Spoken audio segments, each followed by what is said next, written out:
Daí galera, beleza? Eu sou o professor Otto, teu professor de História aqui no nosso curso. E para você que quer matar pau no Enem, vamos hoje aprender sobre a expansão marítima.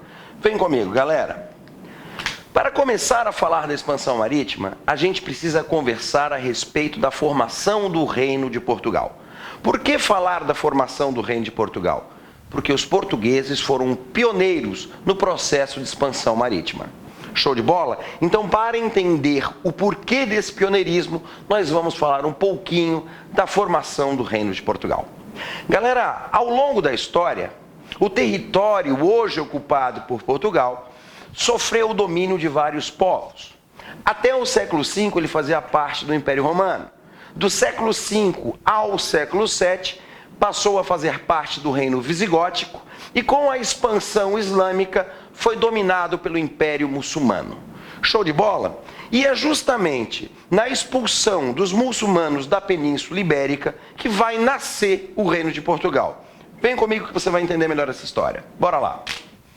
Galera, aqui você vai ver a configuração da Península Ibérica por volta do século X. O que a gente vai ter aqui?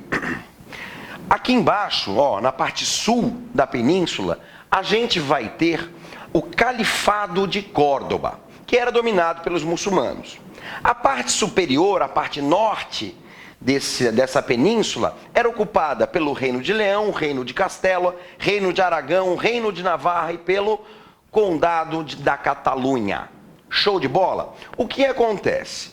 O rei Afonso I, que era aqui de Leão, vai convocar o nobre Henrique de Borgonha para ajudá-lo a expulsar os árabes de dentro de seu reino.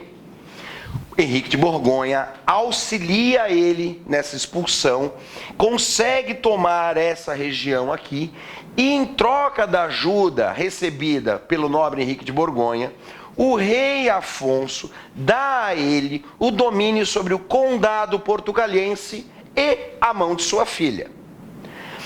Henrique de Borgonha vai ter um filho chamado Afonso Henrique, que vai fazer a independência desse condado no ano de 1139, se tornando o primeiro rei de Portugal, ou seja, da independência do condado portucalense, vai nascer o Reino de Portugal. Show de bola? Isso aqui tem alguma coisa a ver com a expansão marítima? Não propriamente dita.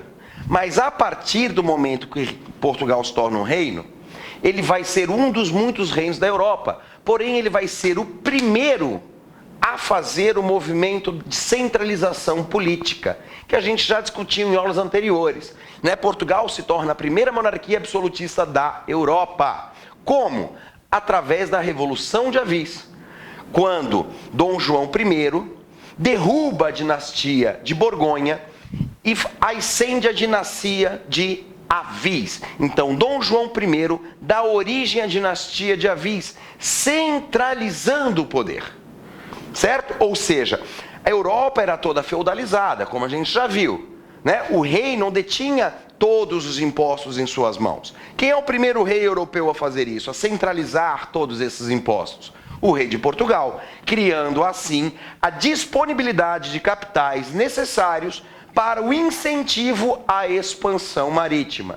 Agora eu pergunto a você, meu querido, o que diabos foi essa expansão marítima? E qual o objetivo dessa expansão marítima? Vamos lá então, vamos descobrir isso aí. Galera, é comum o aluno achar que a expansão marítima buscou terras. Está errado, galera, isso é a consequência. Na verdade, o que acontecia é que eles buscavam rotas comerciais para chegar às Índias sem passar pelo Mediterrâneo. Mas por que sem passar pelo Mediterrâneo? Galera, vamos retomar os conteúdos que a gente já viu aí. Vamos fazer uma rápida retomagem. Galera, a gente viu que os islâmicos dominaram aqui a região da Palestina, o norte da África, subiram a Península Ibérica e fecharam o Mar Mediterrâneo. A gente viu que esse Mar Mediterrâneo foi reaberto ao comércio europeu através da Quarta Cruzada, que deu o domínio do Mar Mediterrâneo aos mercadores da Itália. Então, quem passou a controlar o Mar Mediterrâneo? A Itália. Todos que queriam buscar as especiarias do Oriente passando pelo Mediterrâneo precisavam pagar impostos à Itália. Portugal, então, buscou o quê? Rotas comerciais para chegar às Índias sem passar pelo Mediterrâneo, logo fugindo do imposto dos italianos. Agora perceba, galera, aqui está o mapa mundi que a gente conhece hoje, né? O nosso mundo está aqui. E o que é esse quadrado vermelho que está aqui, galera? Isso aí era um mundo que o europeu medieval conhecia. Então ele conhecia o norte da África, o Oriente Próximo e a Europa. Para o europeu, o mundo era esse. Então o que Portugal vai tentar fazer? Se lançar ao mar para tentar achar uma passagem para chegar à Índia sem atravessar o Mediterrâneo. O que Portugal vai tentar fazer? Contornar esse continente aqui, contornar o continente africano. Show de bola, galera? A outra nação que vai chegar na sequência será a Espanha. E ela, como vai fazer? Vai ser a segunda nesse processo. E quando ela parte, a gente já vai ter um domínio aqui de Portugal no litoral africano. Ela vai buscar o quê? Uma nova rota. Como o mundo que ela conhecia era esse, ela vai navegar para o Ocidente para chegar ao Oriente. E é nessa tentativa que ela vai esbarrar na América. Mas a gente já fala sobre isso aí daqui a pouquinho. Galera, a gente viu que Portugal, então, através da sua centralização, conseguiu a disponibilidade de capital para ser o pioneiro no processo de expansão marítima. Mas somente dinheiro resolvia esse problema? Claro que não, né, galera? A gente precisava do quê? De tecnologias. E para desenvolver essas tecnologias, o rei português, o infante Henrique, criou a Escola de Sagres, que reunia os melhores pilotos, os melhores marujos da Europa, trocando experiência e criando novas tecnologias que possibilitassem a navegação pelo Atlântico. Por exemplo, a caravela, que é esse grande navio, um navio muito maior e com uma autonomia muito maior do que os navios que navegavam pelo Mediterrâneo, com um calado menor também, que evitava que essa caravela, né, encalhasse ali, batesse nos bancos de areia, né? A gente vai ter também a utilização do astrolábio, da bússola, de cartas náuticas, ou seja, tecnologias que possibilitam a navegação. Bem, tenho dinheiro, tenho tecnologia, posso partir? Infelizmente não. Por quê? Eu preciso superar o misticismo relacionado ao Cabo do Bojador. Galera, durante toda a Idade Média, o Oceano Atlântico foi conhecido como um mar tenebroso. Uma série de lendas envolviam esse mar. Acreditava-se que o mar era repleto de serpentes que engoliam naus inteiras, sereias que encantavam os marujos e depois afogavam eles no mar. O mar fervia, certo?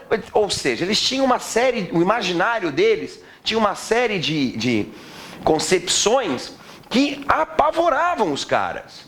O cara, para entrar nesse Atlântico, para navegar por esse Atlântico, o cara tinha que ser muito corajoso, porque ele acreditava que estava indo para um lugar tenebroso, realmente.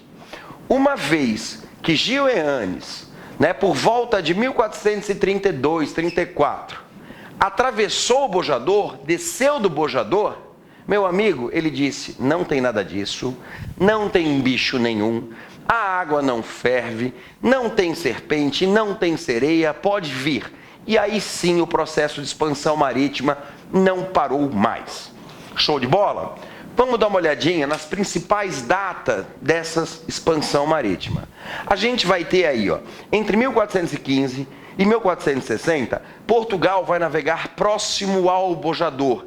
Ó, você está falando de Bojador aí, que diabo é isso? O Bojador é esse cabo aqui, ó, que fica bem no canto da África, certo? Nesse lado de cá da África. Então os caras ficavam navegando só por aqui, ó, até 1460. Show de bola? O primeiro cara que conseguiu chegar aqui embaixo foi no ano de 1488 e ele se chamava Bartolomeu Dias. E o que ele fez? Ele descobriu o Cabo das Tormentas, hoje chamado de Cabo da Boa Esperança. Show de bola? Outra viagem muito importante foi a viagem do italiano Cristóvão Colombo com o financiamento da coroa espanhola. Essa viagem descobriu a América, apesar de Cristóvão Colombo acreditar estar chegando na Ásia. Porém, ele esbarrou, né? A gente sabe, ele saiu lá da Espanha e esbarrou aqui na América Central. Show de bola? No ano de 1498, a primeira viagem de um europeu até a Índia, sem passar pelo Mediterrâneo, foi concluída. Foi a viagem de Vasco da Gama, que nesse ano, em 1498, chegou a Calicut, na Índia, certo? Trazendo então as tão importantes, tão valorizadas especiarias da Índia, o cravo, a canela, a pimenta e por aí vai. O Brasil vai ser descoberto dentro desse contexto, numa viagem do português Pedro Álvares Cabral em 1500, que esbarra no Brasil, olha, vê índio pelado e pau Brasil, e faz o quê? Vai depois então para a Índia, mostrando que esse pau-brasil tinha valor, mas que as especiarias da Índia ainda davam um lucro bem maior. Show de bola, galera? Aí vai ter uma história muito interessante. Portugal e Espanha eram as únicas nações que navegavam pelo Atlântico. Dessa forma, o que aconteceu? Depois que a Espanha esbarrou aqui na América em 1492, portugueses e espanhóis foram ao Papa Alexandre VI e solicitaram que ele fizesse uma divisão das terras entre portugueses e espanhóis. Nasceu na época, então, em 1493, a Bula Intercoetera, que é essa linha vermelha que vocês estão vendo.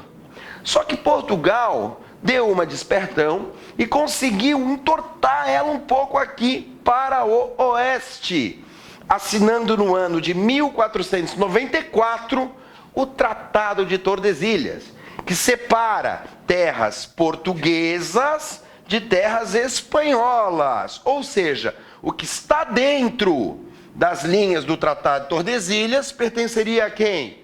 A Portugal. O que está para fora dessas linhas pertenceria a quem? A Espanha. Show de bola, galera? É isso aí que é a expansão marítima, certo?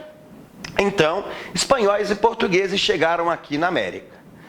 Falar dos portugueses, como o que aconteceu com a chegada dos portugueses, a gente vai deixar para falar no módulo de História do Brasil. Hoje aqui, nessa aula agora, a gente vai falar um pouquinho sobre o que os espanhóis encontraram aqui na América. Galera, quando os espanhóis chegaram aqui, na América já existia uma série de grandes reinos, de grandes povos, com destaque para 3. Os maias, os astecas e os incas. Show de bola, galera? Os maias eram um povo que se dividia em cidades-estados e habitava a península do Yucatán. Essa península aqui, ó, que fica ali próximo ao Golfo do México.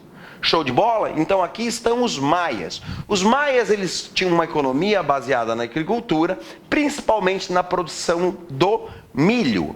Eram excelentes conhecedores da astronomia. Até aquela coisa que o mundo ia acabar no ano de 2012, porque era ali que acabava o calendário maia. Ou seja, os maias desenvolveram um calendário muito próximo do nosso calendário, que parou de ser escrito no ano 2012. Por isso essa coisa toda. Agora, como é que eles conseguiram fazer esse calendário? Com observação da astronomia. Show de bola, galera? Tranquilo? Outra característica deles é a sua arquitetura e a sua engenharia, com gigantescos zigurates, como esse que a gente vê aqui. Show de bola? Outra contribuição muito importante dos maias é na área da matemática, né? Com a inclusão de algarismos e coisas do gênero. Vamos lá então, galera. O outro povo que a gente vai ter que olhar aqui são os astecas. Na verdade, quando os espanhóis chegaram, aqui estavam os astecas, de fato, né? Ali na América Central e num pedacinho do México. Os astecas, eles se organizaram no lago Texcoco e montaram a sua capital ali, Tenochtitlan, hoje cidade do México. Você pode perceber, ó, isso aqui é uma representação de Tenochtitlan, que ela é uma cidade que fica dentro do lago. Ok?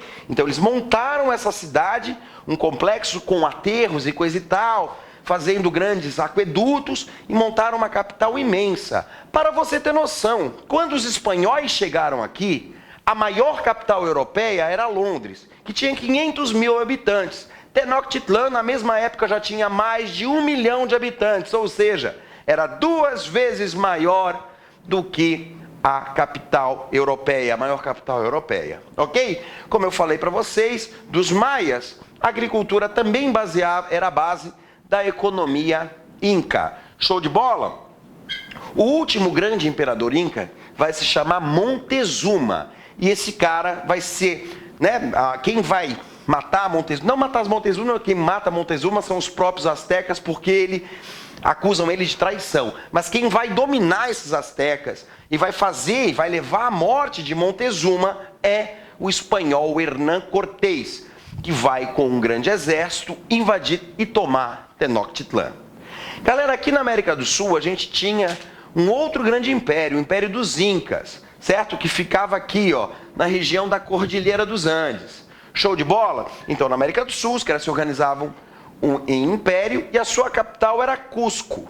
Show de bola, galera? A base da economia deles também era a agricultura, com vários produtos, certo? O último grande imperador vai se chamar Tupac Amaru, e esses caras serão dominados por quem? Por Francisco Pizarro. Show de bola, galera? Vamos dar uma olhadinha só para fechar a aula aqui na questão da conquista da América.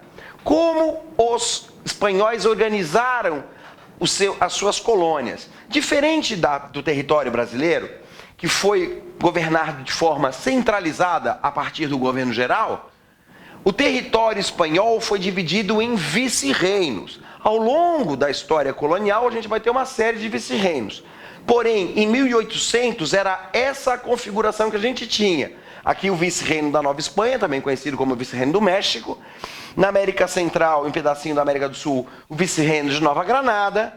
Aqui, na região do Peru, o vice-reino do Peru. E aqui embaixo, Argentina, Uruguai e Paraguai formavam o vice-reino do Prata. Galera, lembrando que a ação espanhola foi extremamente agressiva e levou à dizimação dos astecas e dos incas. E utilizavam também muito mais os índios como escravos do que os portugueses, que optaram pela mão de obra negra. Show de bola, galera? Era isso aí que a gente tinha para hoje. Valeu, espero vocês na nossa próxima aula. Um abraço.